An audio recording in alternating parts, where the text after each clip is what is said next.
자, 오늘도 말씀을 통해서 같이 함께 은혜를 나누도록 하겠습니다. 두 번째 논쟁의 마지막이죠. 15장의 말씀부터 이제 25장 마지막 절 말씀까지가 엘리바스, 빌닷과 소발의 세 친구들이 번갈아 가면서 욥과 논쟁을 펼치는 내용으로 그렇게 담고 있습니다. 이제 마지막 이제 욥이 21장이죠. 욥이 이제 마지막 구절까지 앞에 소발의 말에 그 논쟁을 하고 또 세 친구들에게 다 같이 논쟁을 하는 욥의 마지막에 말이 되죠. 자, 그래서 이제 두 번째 2차 논쟁이 끝나고 22장부터는 이제 마지막 세 번째 논쟁이 이제 시작이 되는 것을 보게 됩니다. 이렇게 구분해 주는 것은 여러분 이해를 하기 쉽게, 그래서 말씀을 좀 이해를 먼저 이해하고 깨달아야 깨달은 그 말씀 가지고 은혜를 받게 되는 거죠. 은혜는 그냥 이해하고 깨닫지 않고 그냥 오는 수가 없어요. 그러니까 문자적으로 읽고 은혜 받을 수는 없고 잘못된 그 본문일 수도 있잖아요. 그러니까 그 본문 자체를 잘 해석해내는 것이 이제 제일 중요한 의무라고 이렇게 말씀을 드릴 수 있습니다. 이제 마지막 욥이 이 소발에 대한 그 논쟁에 대한 욥의 대답이 있지요. 신경질적인 그런 이 논쟁, 서로 기분 나쁜 논쟁부터 시작해요. 이 소발 같은 경우는 내가 듣자 하니 너 너무 말이 많어. 내가 끼려고 하지 않지만은 내가 끼지 않을 수가 없고 내가 말하지 않으려고 하지만은 말을 하지 않고 가만히 있을 수가 없다. 그러면서 이 소발의 그 의견을 말을 욥에게 주게 됩니다. 그러니까 또 욥도 마찬가지죠. 욥도 핵심적인 그 내용에 대한 이 논쟁을 하기도 하지만은 그러나 감정적인 그런 내용으로 또 서운함을 얘기하게 되죠. 그 얘기 뭡니까? 너도 마찬가지지만 내 말 끊지 마라. 그런 얘기하죠. 내 말을 끊지 말고 좀 네가 내 말을 잘 듣고 끝까지만 들었어도 너는 내 앞에서 입을 가리고 고개를 숙일 정도가 될 텐데 네가 나의 말을 집중해서 듣지를 않는다. 듣지 않는다. 이제 그런 얘기를 하는 거예요. 그러니까 사실은 서로의 대화 속에 이제 주제에서 벗어난 얘기지만은 그러나 우리도 마찬가지죠. 그러니까 근본적인 주제를 가지고 그것만 잘해야 되는데 문제는 뭐냐면 그 주제의 그 이 대화를 하기에 앞서서 그 이 태도라든지 이런 부분에 있어서 이미 상처를 다 받게 되는 거예요. 그런 것이 중요한 거예요. 그러니까 정말 중요한 주제를 얘기를 해주고 또 얘기를 받고 해야 되는데 그거에 앞서서 기본적인 것이 이제 서로에게 상처를 주는 거죠. 왜냐하면 다 듣기도 전에 말을 끊어버린다든지, 그렇잖아요. 말을 끊어버린다든지, 그리고 듣는 것 같은데 딴짓한다든지, 그런 경우는 말하는 사람에게 이 기분을 엄청 상하게 만드는 거거든요. 그리고 또 말하는 사람은 다 그것을 알지요. 저 사람이 계속 듣고 있는가, 잘 듣고 있는가, 그렇죠? 듣고 있는가 확인까지 하면서 말을 하거든요. 근데 딴짓하고 딴 얘기하고 주제 돌려버리고 막 이러면 그러면 저 사람이 내 말을 충분히 안 듣는구나라고 하면은 사실 그것이 상처가 되고 또 그것이 기분이 나쁘죠. 근데 본인도 마찬가지예요. 또 똑같은 건데 말을 끊고 그다음에 중간에 끼어서 얘기한다든지 뭐 이런 부분에 있어서는 우리가 대화에 있어서 가장 기본적인 것들이기 때문에 그런 거 조심해야 되고 그다음에는 단정적으로 이제 막 그 평가를 해서 내지르는 말이 있잖아요. 이런 부분에 있어서도 상대방에게 큰 상처를 주는 말이 되는 거죠. 단정을 해가지고 너는 욥에게도 마찬가지예요. 세 친구가 욥에게 단정을 짓잖아요. 악인은 반드시 망한다. 네가 고난을 당하는 것은 네가 하나님 앞에 죄를 저질렀기 때문이다. 이런 논리라고요. 그러니까 듣는 욥의 입장에서는 기분이 상하는 거죠. 왜 단정을 주냐? 왜 너는 그렇게 나를 단정을 짓느냐라는 그 말로 응수하고요. 그 다음에는 인격적인 그런 그 말을 얘기한다고요. 인격적인 말을 상처를 주는 말을 그 속에 섞어서 얘기하게 되는 거죠. 왜냐하면 뭐냐면 너는 들나귀 새끼 같구나 뭐 이런 얘기. 그 얘기는 주제와 상관없는 얘기거든요. 근데 너는 들나귀 새끼 같이 날뛰는구나. 뭐 이런 얘기는 사람을 짐승으로 비유한 거잖아요. 우리나라 그 사람들은 또 많이 쓰는 거 있잖아요. 뭐 같은 그러잖아요. 그런 게 다 사람을 짐승으로 비유해 가지고 막 들나귀 같이 날뛰는구나. 뭐 이런 얘기는 기분을 엄청 상하게 만드는 그런 얘기죠. 그러니까 이 세 친구들과 욥의 바로 이 논쟁 자체에서 바로 그런 일들이 계속 일어나게 되는 거예요. 계속 일어나게 돼요. 그러면서도 우리가 늘상 하는 얘기가 뭐냐면 내가 본심으로 내가 너를 아끼기 때문에 얘기하는 거야. 내가 아니면 누가 너에게 이런 말을 해주겠어 그런다고요. 근데 그 말도 틀린 말은 아니죠. 그 사람이 사랑하기 때문에 그래도 정이 있기 때문에 이제 그런 얘기를 하게 된다는 얘기고요. 다른 사람은 말을 안 할 뿐이지 나는 그래도 말을 해주잖아라고 얘기하는 것이죠. 바로 이런 부분들이 이제 바로 이 욥기서에 아주 다분히 들어가 있다는 사실이죠. 그런 것들도 한번 염두에 두면서 우리가 잘 살펴보는 것도 이제 이 욥기서를 통해서 우리가 지혜를 배우고 우리가 깨닫게 되는 말씀이다라고 볼 수가 있습니다. 자, 그러면 21장까지의 말씀을 통해서 결국 욥이 하고자 하는 말이 뭔가? 마지막 절 보세요. 마지막 34절이 결국은 욥이 하고자 하는 말일 거예요. 이 말을 하는 거예요. 앞에 뭐 쭉 얘기하지만은 그 얘기하는 거예요. 그게 뭐냐면 그런데도 너희는 그 친구들 얘기하죠. 너희 친구들은 나를 헛되이 위로하려느냐? 헛되이 위로하려느냐? 그러니까 위로가 안 된다 그 얘기죠. 마지막 결론이 위로가 안 된다. 그리고 너의 대답은 거짓일 뿐이더라. 거짓일 뿐이니라 간다. 그러니까 너의 대답은 참된 게 아니야. 거짓된 거야라고 또 욥이 또 매기는 거죠. 그러니까 욥도 친구들에게 아주 모질게 또 공격하는 거예요. 그렇잖아요. 근데 실컷 이 나름대로 정의에 불타가지고 하나님 편에 불타가지고 얘기했는데 내 말은 내게 위로가 안 되고 그리고 너의 대답은 참된 것이 아니고 거짓된 거야 라고 해버리면은 일격에 그냥 다 무너뜨리게 되는 거야. 일격에 다 치워버리게 되는 거죠. 그러니까 사실 그 세 친구들도 또한 화가 날 수밖에 없죠. 화가 날 수밖에 없죠. 왜냐하면 그래도 죽어라고 또 자기도 나름대로 설득을 하려고 좀 얘기해주고 하나님 편에서 네가 회개도 해보고 하나님께로 나가보고 전능하신 하나님에 대한 그런 이 이야기와 율법적인 삶으로 기계적인 삶으로 해줬다. 사실은 이 세 친구들은 율법을 기계적으로 적용한 거예요. 기계적으로 적용한 거죠.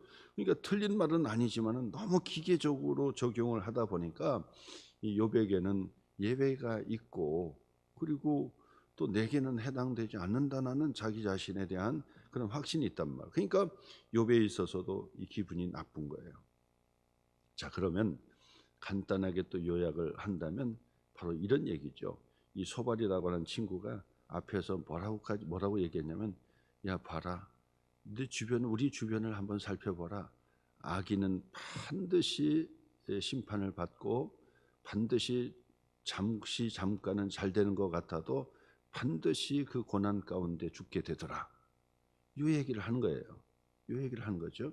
그러니까 의인은 반드시 어려움을 당해도 반드시 보상이 되고 회복이 되고 그 다음에 죄인된 악인된 나쁜 짓 하는 사람들은 반드시 그때에 이 고난을 당하고 어려움을 당하고 그리고 결국은 죽게 된 것이더라. 그 얘기하는 거거든요. 틀린 말이 아니잖아요. 주변에서 그런 사람들 보잖아요. 못된 짓 하면은 나름대로 봐라. 네가 못된 짓 하더니 잘 됐구나. 이렇게 얘기한단 말이에요. 그런 사람은 없지 않아요. 있어요.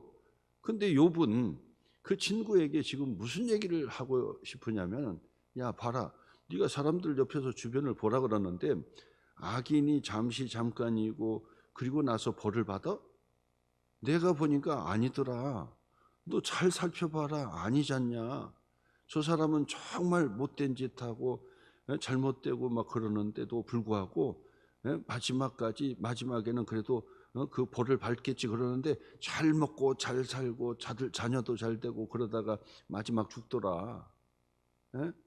우리가 또 그런 얘기 하잖아요. 그 잘못하면 벌 받아요 라고 얘기하는데, 또 어떤 분들은 엄청나게 심각하게 이 철학적인 고민을 하게 된단 말이에요. 뭐라고 고민합니까? 저렇게 못된 놈은 어떻게 하나님이 저거 빨리 안 데려갔냐?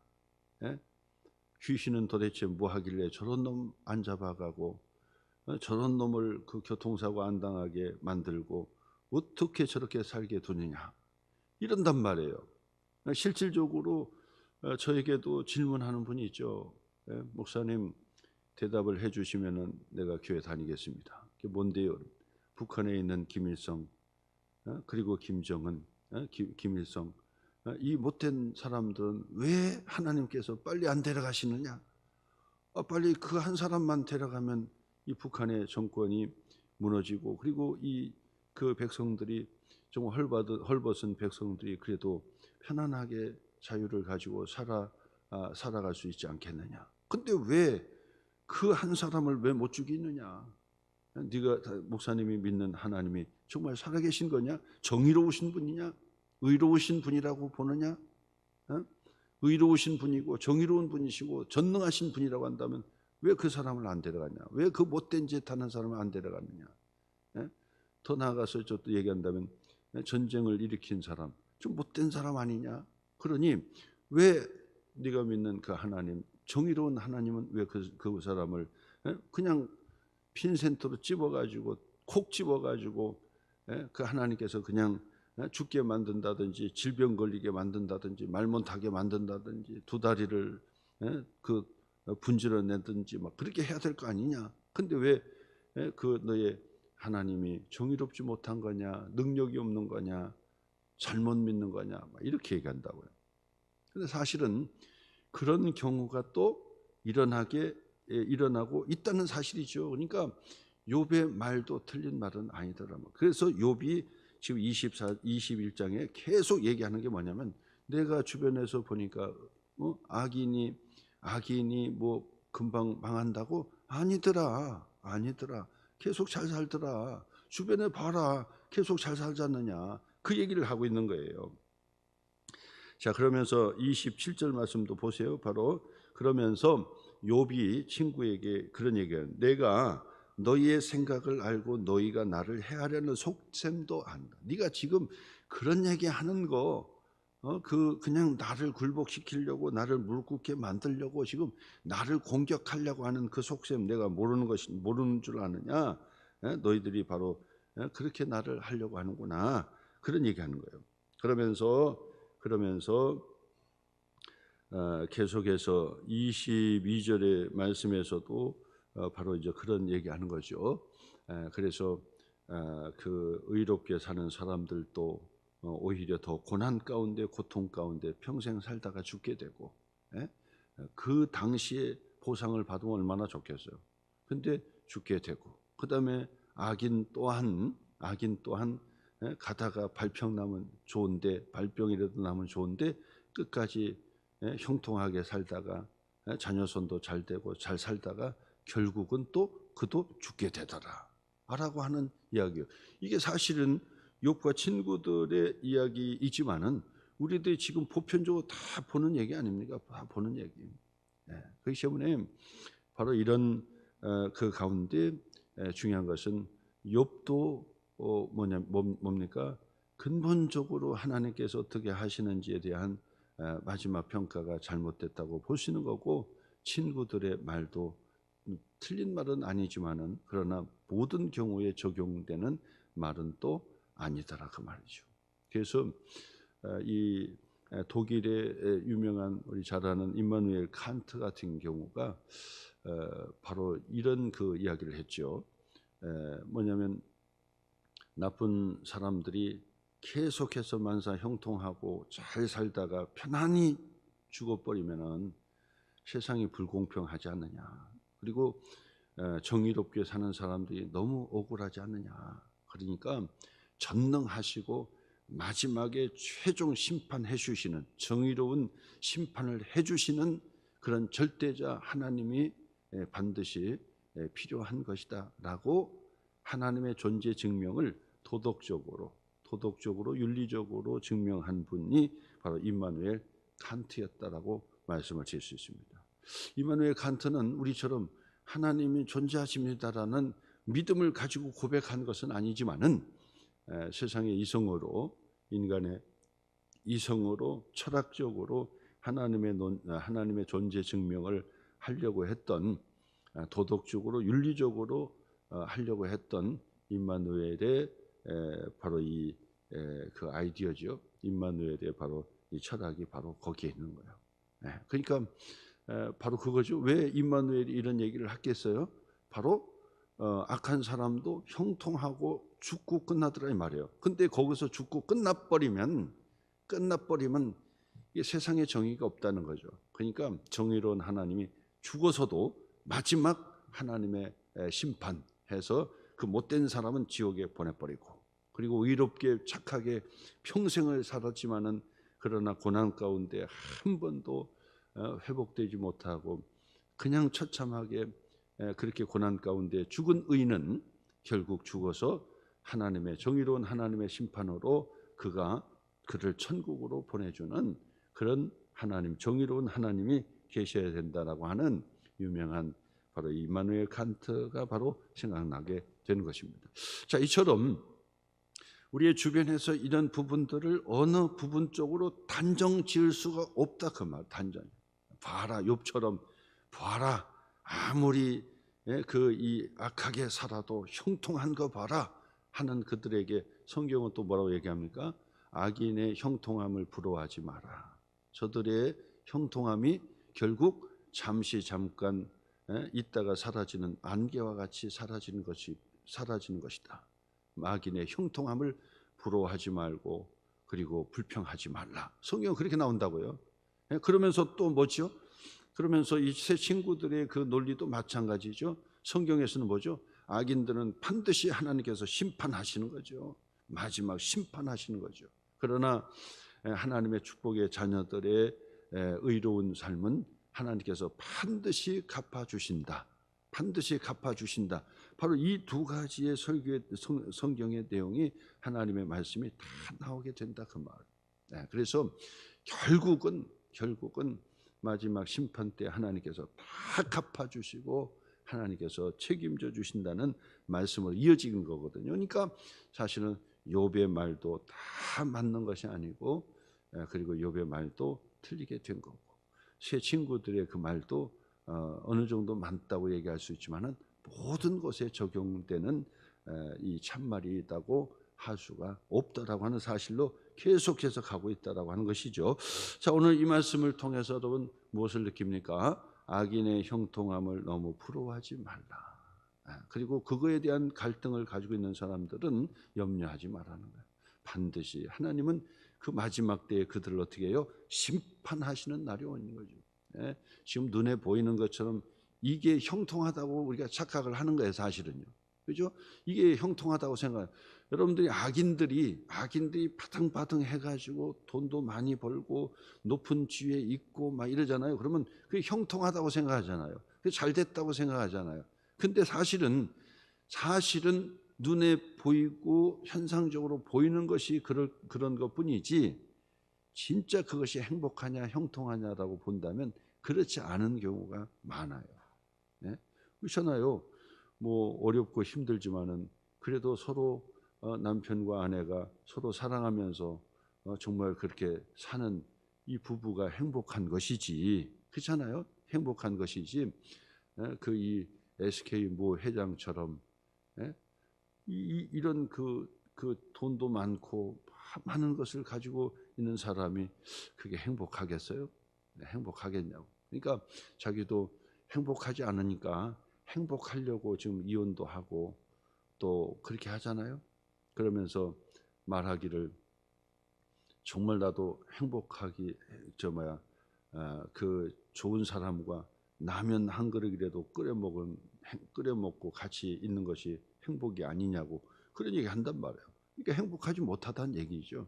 그리고 나서 또 그렇게 한다고 한들 그게 또 행복이겠냐고요. 행복이 영원히 그 힘든 거예요, 힘든 거. 예? 뭐 그것뿐만 아니라 자녀까지 있잖아요.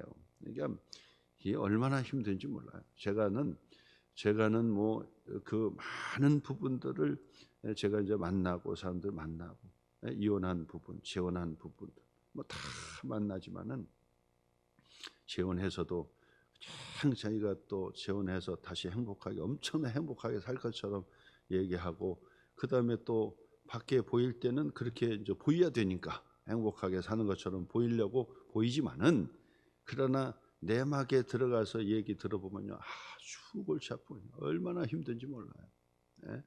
저는 그런 부분들 다 그렇지는 않겠죠. 배중에는 그래도 노력하면서 사는 분이 있겠지만은 그러나 그렇게 자기 마음대로 그렇게 행복해지지 못하는 거예요. 정말 겸손하고 정말 하나님을 경외하고 믿음으로 그렇게 행하지 아니하는 세상의 돈과 권력과 모든 것을 가지고 지멋대로 다 한다고 한들 절대 행복하지 않다는 사실을 기억하셔야 돼요. 그거 부러워하지 마시고 돈 많아가지고 펑펑 쓰고 뭐 잘하는 거 그거 부러워하지 마시고 큰 기업을 가진 거 부러워하지 말라고요. 절대 뭐 부러울 게 뭐가 있어요? 라면 먹고 행복을 찾겠다고 하는 사람이 뭐가 부럽습니까? 그런 정도의 사람이 또 어떻게 행복한 삶을 또 가겠습니까? 뭐 단정 져가지고 다 말할 수는 없겠지만은 불쌍하다 그 말. 이처럼 여러분 악인의 형통함을 부러워하지 말고 속상해하지도 말고 비교하지도 말고 하나님께서 내게 주신 하나님의 축복 오늘이라고 하는 하나님의 축복을 여러분 잘 받아들이고 오늘 내게 주신 것에 기도하면서 주님 앞에 나가는 것이 가장 큰 축복이요 하나님의 복이요 하나님의 인도하심이라는 사실을 여러분 다시 한번 깨달으셔서 오늘도 기쁨으로 오늘 하루를 승리하시고 예수님의 이름으로 기도해서 응답으로 늘 하나님께 영광 돌리는 저와 여러분 되시기를 주님의 이름으로 축복합니다.